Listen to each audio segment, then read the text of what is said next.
Le poids de la promesse. Le jour se levait doucement sur le petit village, enveloppé d'une lumière dorée. Le vent faisait frémir les feuilles et le chant d'un coq lointain annonçait une nouvelle journée. Dans une maison simple, bâtie de bois et d'espérance, Joao se réveillait au son léger des pas de Maria, sa femme. Elle préparait le café pendant que leur fille, Anna, encore à moitié endormie, serrait contre elle sa poupée en tissu. L'odeur du pain chaud se mêlait à celle du café noir, et dans cette simplicité résidait tout le bonheur du monde. Chaque matin, avant de s'asseoir à table, Maria se plaçait devant la croix en bois accrochée au mur du salon. Elle fermait les yeux, murmurait une prière et traçait un signe de croix sur son cœur. Joao, lui, la regardait en silence, avec ce respect silencieux de l'homme qui croit sans toujours comprendre. Tant que nous avons la foi, rien ne peut nous manquer, Joao, disait-elle souvent avec un sourire qui effaçait la fatigue.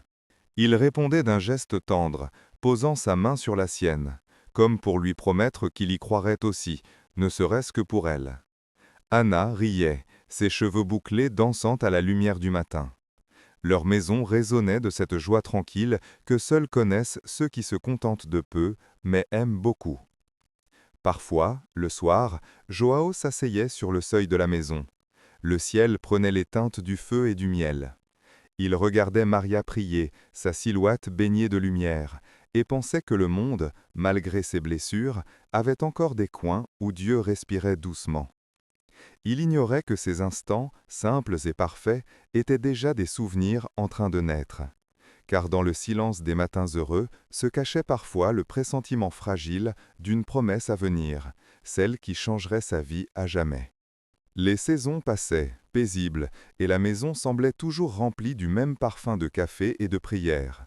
Pourtant, un matin, quelque chose changea, presque imperceptiblement. Maria toussa, d'abord une fois, puis deux, puis davantage. Une toux sèche, insistante, qui ne ressemblait pas à celle de l'hiver. « Ce n'est rien, Joao, juste la fatigue, » disait-elle en souriant, cherchant à rassurer plus qu'à convaincre. Mais le regard de Joao s'assombrit. Les jours suivants, elle perdit ses forces. Ses mains tremblaient quand elle tenait la tasse.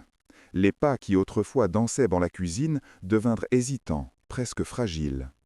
Joao priait, mais ses prières se mêlaient à la peur. Les nuits étaient longues. La croix au mur semblait plus lourde, comme si elle aussi savait ce qui approchait. Joao refusait d'admettre l'évidence. Il travaillait le jour, veillait la nuit, espérant un signe, un souffle, un miracle. Mais la maladie avançait, implacable. Le médecin du village parlait bas, choisissant ses mots comme s'il voulait leur épargner la vérité. Et un soir, dans le silence de l'hôpital, Maria prit la main de Jouan et murmura d'une voix presque éteinte. « Promets-moi, promets que tu prendras soin d'Anna, même si je ne suis plus là. » Jouan voulut protester, mais ses lèvres tremblaient trop. Il ne put dire qu'un mot, celui qui pèse plus qu'une vie entière. « Je te le promets. » Un sourire doux éclaira le visage de Maria, puis elle ferma les yeux, comme une prière qui s'endort. Les jours qui suivirent furent faits d'un silence épais, presque sacré. La maison semblait plus grande, plus vide. Anna demandait « Où est maman ?» et Jouan, incapable de répondre, serrait la croix de bois contre son cœur. Le village tout entier pleura avec eux, mais personne ne sut consoler cet homme qui avait perdu son souffle. Une nuit, Jouan s'agenouilla devant la croix, seul dans l'obscurité. « Seigneur, elle m'a demandé de continuer, mais comment vivre sans elle ?» Il resta ainsi jusqu'à l'aube, immobile, le visage noyé de larmes. Puis, en se relevant, il posa la main sur la croix et murmura « Je tiendrai ma promesse, même si je dois en mourir. » Et le premier rayon du matin traversa la fenêtre, effleurant la croix de lumière, comme si le ciel lui-même avait entendu. Les années s'écoulèrent comme un fleuve tranquille, mais chaque goutte portait un peu de douleur. Depuis la mort de Maria, le temps avait perdu sa musique.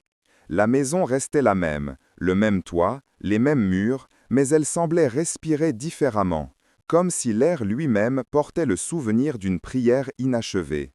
Joao se levait avant l'aube. Toujours le même geste.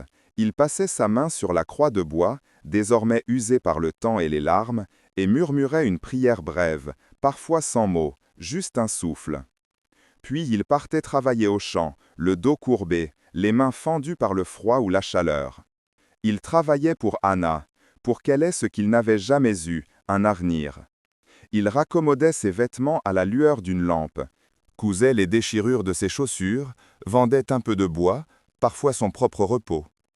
Et chaque soir, il regardait sa fille dormir, se demandant si Maria verrait, de là-haut, tout ce qu'il faisait pour tenir sa promesse. Parfois, la fatigue le brisait. Il restait assis sur le sol, les mains dans les cheveux, le souffle court. « Seigneur, pourquoi l'as-tu prise ?» Mais aucune réponse ne venait, sinon le murmure du vent à travers la fenêtre. Les hivers étaient durs. Il tombait malade, mais refusait de se plaindre. Il craignait que la faiblesse ne soit une trahison envers Maria.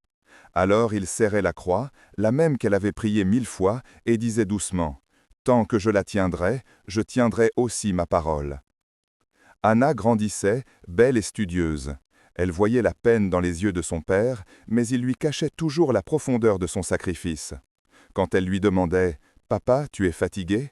il répondait en souriant « Non, ma fille, juste un peu vieux. » La vérité, c'est qu'il portait le monde entier sur ses épaules. La promesse faite à une mourante était devenue sa foi, sa prison et sa lumière à la fois. Un soir d'orage, alors que le vent secouait la maison, Joao sentit tout son courage vaciller. Il prit la croix entre ses mains, la regarda longuement. « Peut-être ai-je trop cru, peut-être que tu m'as oublié. » Il ferma les yeux, prêt à tout abandonner. Mais soudain, un éclat de tonnerre fit tomber un cadre du mur, le portrait de Maria. Le verre s'était brisé, mais son sourire, lui, était resté intact. Joao comprit alors que le silence de Dieu n'était pas un oubli, mais une épreuve. Il se remit à genoux, le cœur apaisé, et murmura « Pardonne-moi, Seigneur, je ne t'avais pas entendu dans le bruit de ma douleur. » Dehors, la pluie s'apaisa, et dans la pénombre, la flamme d'une bougie vacillante projeta sur le mur l'ombre douce de la croix, plus vivante que jamais. Le temps, impitoyable et doux à la fois, avait continué son œuvre.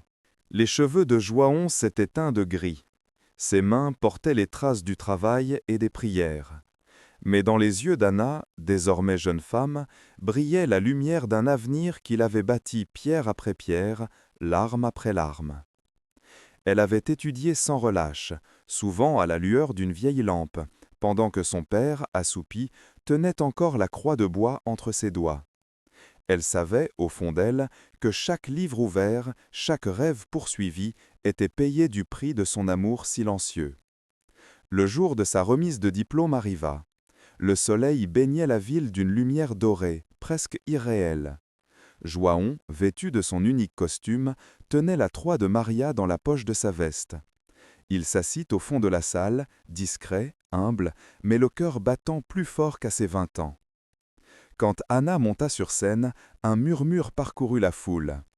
Elle tenait son diplôme d'une main, mais son regard, lui, cherchait son père. Et quand elle parla, sa voix trembla d'émotion. « Toute ma vie, j'ai connu un homme qui ne disait presque rien, mais qui faisait tout. Il m'a appris que l'amour n'est pas fait de mots, mais de gestes silencieux. Cet homme, c'est mon père. » Un silence sacré suivit. Puis, lentement, Joao sentit les larmes monter. Il baissa la tête, incapable de retenir ce flot venu du fond de son âme. Dans ce moment suspendu, il sentit quelque chose se lever en lui. Pas de la fierté, mais une paix profonde, une gratitude ancienne. Anna descendit de la scène et courut vers lui. « Papa, je l'ai fait, grâce à toi !» Il la serra contre lui, la croix entre leurs deux cœurs. Et dans cette étreinte, il sentit la présence invisible de Maria. Le soleil entrait par les grandes fenêtres, enveloppant leur visage d'une lumière chaude et dorée. Cette même lumière qui, autrefois, baignait leurs matins heureux. Comme si le ciel fermait le cercle, accomplissant enfin la promesse murmurée dans les larmes d'un autre temps. La maison était redevenue calme. Anna et Joao étaient rentrés ce soir-là, marchant lentement sur le vieux chemin de terre, celui qu'ils empruntaient jadis pour aller à l'église en famille. Le vent caressait les arbres et les cigales chantaient comme pour bénir ce retour à la paix. Joao s'assit dans son vieux fauteuil, celui qu'il avait réparé tant de fois. Anna rangeait les quelques souvenirs de la journée dans une boîte, le diplôme, un ruban, un petit morceau du bouquet offert par ses amis. Puis, en ouvrant un tiroir, elle trouva un carnet jauni par le temps. Sur la première page, une écriture douce, Maria. Elle l'ouvrit avec précaution. À la dernière page, les mots tremblaient à peine. J'ai promis à Dieu que je veillerai sur notre fille, même au-delà de la vie. Et je sais que Joao tiendra sa promesse pour nous deux. Les larmes d'Anna coulèrent silencieusement. Elle leva les yeux, son père s'était endormi, la croix de bois serrée contre sa poitrine. Son visage, fatigué mais paisible, semblait enfin libéré du poids des années. Elle s'agenouilla près de lui, posa le carnet et la croix sur la table, puis murmura « Maman, il a tenu parole ». Le soleil couchant entrait par la fenêtre, dorant la pièce d'une lumière douce, presque céleste. Sur le mur, l'ombre de la croix s'étirait lentement, comme un dernier souffle de tendresse.